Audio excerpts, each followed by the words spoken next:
In this unprecedented crisis, hospitality is being reinvented. COVID-19 has changed everything. The Four Seasons is one of New York's poshest hotels in Midtown Manhattan on 57th Street. The hotel is closed, of course, to the general public. Instead, half of it is being used to house medical staff. The Art Deco details are here. That's just about the only thing that hasn't changed. Mask on, as I'm now meeting other people. There's an alternate entrance where I'm greeted not by a concierge or porter, rather a nurse in PPE. Difficult for us right now. Service is in our DNA. Rudy Tauscher, the hotel's general manager, recognises this is hospitality in the era of COVID-19. Hotels will need to operate different. We are very fortunate here. We have a huge spatial layout. You have two entrances. We can design the hotel. But if you don't have this opportunity and you have a small lobby and you have cramped restaurants, then you have to look at it differently.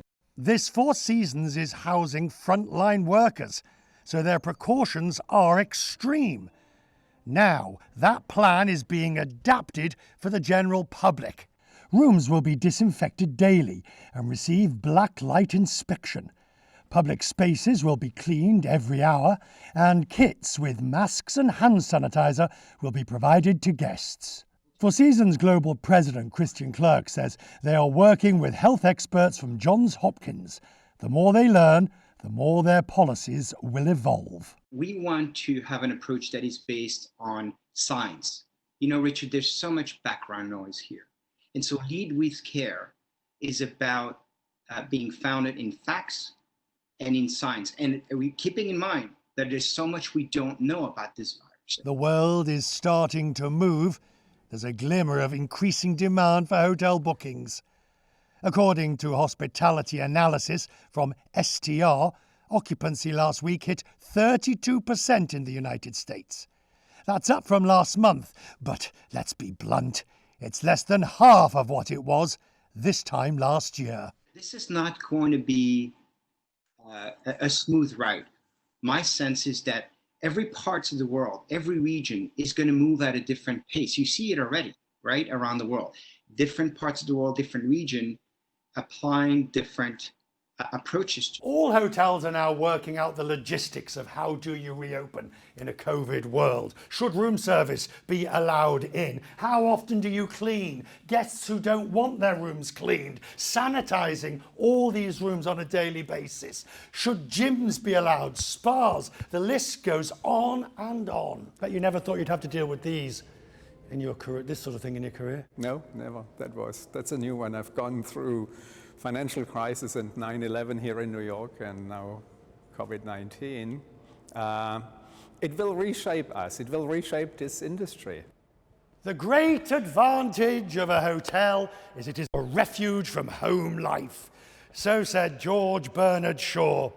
Now, grand hotels like the Four Seasons have to redefine what it means to be mine host.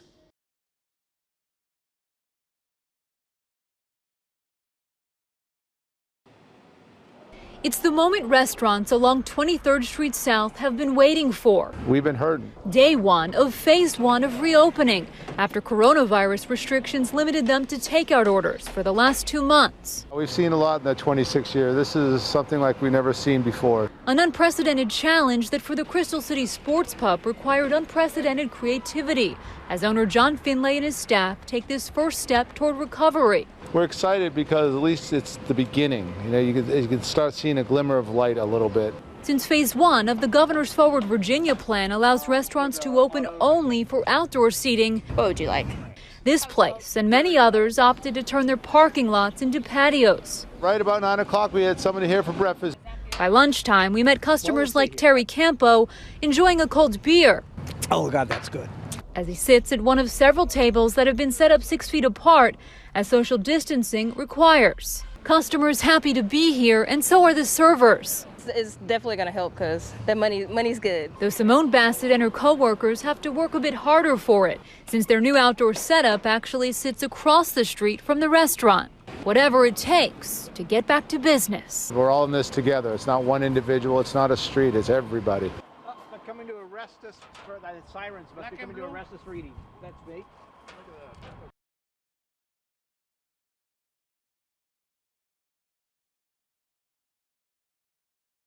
Rio, you probably know it, even if you've never gone. But now, on Copacabana, the lifeguards don't fish you out of the water, they order you off the sand altogether. This is what the world's best-known virus has done to its best-known beach, emptied it by decree of the governor. At the start, when people didn't believe Corona, he says, we had gatherings at the kiosk, parties at night, the schools were closed, so people would come to the sand with their kids.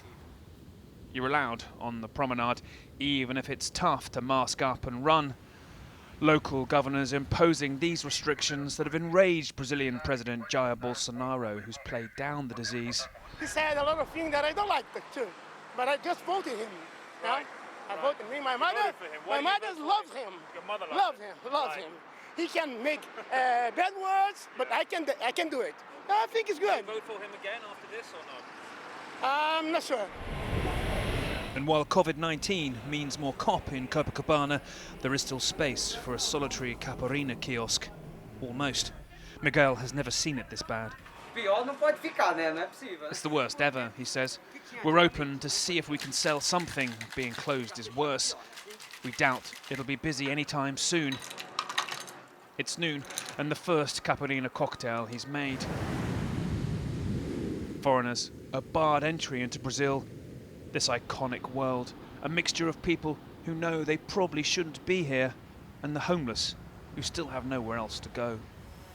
This is a place of the happiest memories for so many, at the heart of Rio's Olympic dream. They've even written songs about it, but like the rest of the world, it's experiencing a dark pause and having to wonder whether or not normal, if it ever returns, will be quite the same as the past.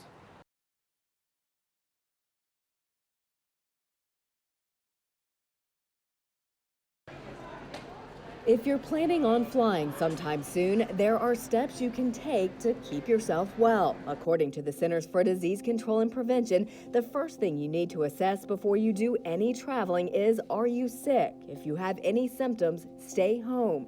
While you're at the airport, make sure to maintain social distancing guidelines, staying 6 feet away from others whenever possible.